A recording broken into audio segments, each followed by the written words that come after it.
అంగన్వాడీ కార్యకర్తల సమ్మె పోరాటంలో భాగంగా తలపెట్టిన చెలో విజయవాడ భంగం చేస్తూ ఎక్కడికక్కడ అంగన్వాడీలను అరెస్టు చేసి పోలీస్ స్టేషన్లో నిర్బంధించడాన్ని నిరసిస్తూ భీమవరంలో అంబేద్కర్ కాంస్య విగ్రహం వద్ద సిపిఎం సిపిఐ ఫార్వర్డ్ బ్లాక్ ప్రజా సంఘాల నిరసన, Bhimavaram 1 town 2 town rural police స్టేషన్ల ముందు ధర్నాలు, అరెస్టు చేసిన అంగన్వాడీలను విడిచిపెట్టాలని డిమాండ్.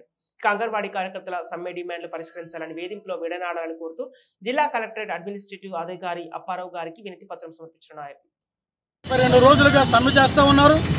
వీళ్ళు చేస్తున్నటువంటి సమ్మె వారి న్యాయమైనటువంటి సమస్యల్ని పరిష్కారం చేసే దిశగా రాష్ట్ర ప్రభుత్వం ఆలోచన చేయకుండా పూర్తి నిరంకుశత్వంతో మొండి వైఖరి అవలంబిస్తూ ఇవాళ న్యాయమైన సమస్యలు పరిష్కారం చేయనటువంటి దుస్థితిలో వీళ్ళ గత్యంతరం లేక అంగన్వాడీ కార్యకర్తలు చెలో విజయవాడకి పిలుపునివ్వడం జరిగింది. ఇవాళ చెలో విజయవాడని విజయవంతం కానివ్వకుండా వీళ్ళు ఎక్కడికక్కడ అక్రమ అరెస్టులకు పూనుకొని వీళ్ళ న్యాయబద్ధంగా చట్టబద్ధంగా జరుగుతున్నటువంటి సమ్మెను విచ్ఛిన్నం చేసేదానికోసం ఇవాళ రాష్ట్ర ప్రభుత్వం పూనుకోవడాన్ని ఇవాళ అన్ని రాజకీయ పార్టీలు తీవ్రంగా ఖండిస్తూ ఉన్నాం. సిపిఐ పశ్చిమ గోదావరి జిల్లా సమితి అంగన్వాడీల యొక్క న్యాయమైనటువంటి పోరాటాన్ని వీళ్ళ చెలో విజయవాడని భగ్నం చేస్తూ ఎక్కడికక్కడ అక్రమ అరెస్టులు చేసి దీక్షా శిబిరాలను తొలగించడాన్ని వీళ్ళ నిరంకుశమైనటువంటి వీళ్ళ ప్రభుత్వం యొక్క అమానుషమైనటువంటి దాడిని తీవ్రంగా ఖండిస్తూ ఉన్నాం. వీళ్ళ అంగన్వాడీలు కోరుతున్నటువంటిది న్యాయమైనటువంటి డిమాండ్లు, వారు చేస్తున్నటువంటి పోరాటం న్యాయమైనటువంటి పోరాటం. ఈ రాష్ట్ర ముఖ్యమంత్రి జగన్మోహన్ రెడ్డి గారు అంగన్వాడీలకు సంబంధించి ఎన్నికల ముందు ఇచ్చినటువంటి ఏదైతే హామీలు ఇచ్చారో వాటిని అమలు జరపని చెప్పి వారు పోరాటం చేస్తూ ఉన్నారు.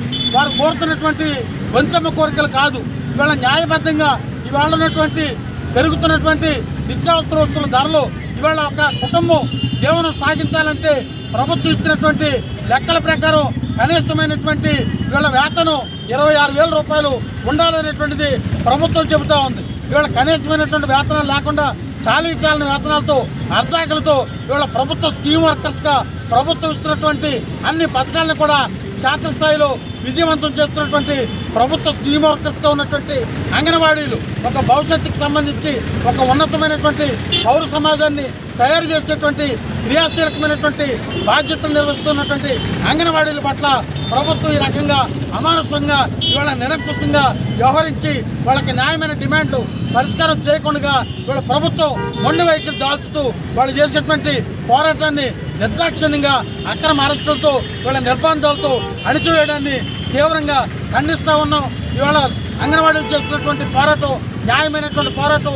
ఎన్నికల ముందు పక్కనున్నటువంటి తెలంగాణ ప్రభుత్వం అంగన్వాడీలకి ఎలాంటి జీతాలు అయితే ఇస్తూ ఉందో దానిని మించి 1000 రూపాయలు అదనంగా ఈ రాష్ట్ర ప్రభుత్వం ఇచ్చి అంగన్వాడీల్ని ఆదుకుంటామని చెప్పారు. ఇవాళ కనీసం 26,000 కాదు, ఇవాళ పక్క రాష్ట్రంలో ఉన్నటువంటి వేతనాలతో సమానంగా కూడా ఇచ్చేటువంటి పరిస్థితి లేనటువంటి సందర్భంలో వీళ్ళ గత్యంతరం లేక అన్ని ప్రయత్నాలు చేసి వినతులు, విజ్ఞప్తులు, ధర్నాలు, అనేకమైనటువంటి ర్యాలీలు చేసి గత్యంతరం లేని పరిస్థితిలో అంగన్వాడీలు వీళ్ళ సమ్మెకు వచ్చారు. ఈ సమ్మె రాజ్యాంగబద్ధమైనది, చట్టబద్ధమైనటువంటిది.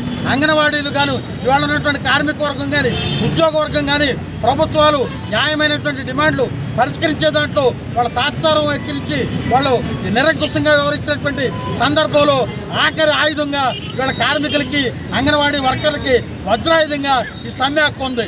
ఈ సమ్మె చట్టబద్ధం, రాజ్యాంగబద్ధం. అన్ని ప్రయత్నాలు చేసిన తర్వాత ప్రభుత్వం మొండి వైఖరి వదలని పరిస్థితుల్లో, గత్యంతరలేని పరిస్థితుల్లో వీళ్ళ సమ్మెకి దిగడం జరిగింది. ఈ సమ్మె హక్కును కాలరాస్తూ ప్రభుత్వం నిరంకుశంగా వ్యవహరించడాన్ని తీవ్రంగా ఖండిస్తూ ఉన్నాం. ఇప్పటికైనా ప్రభుత్వం దిగొచ్చి న్యాయమైన డిమాండ్లు పరిష్కరించి ఈ రాజ్యాంగబద్ధమైనటువంటి చట్టబద్ధమైనటువంటి సమ్మెను ఇవాళ పరిగణలో తీసుకొని ఇప్పటికైనా అంగన్వాడీ కార్మికుల న్యాయమైన డిమాండ్లు పరిష్కరించాలని ఈ ప్రభుత్వాన్ని డిమాండ్ చేస్తూ ఉన్నాం.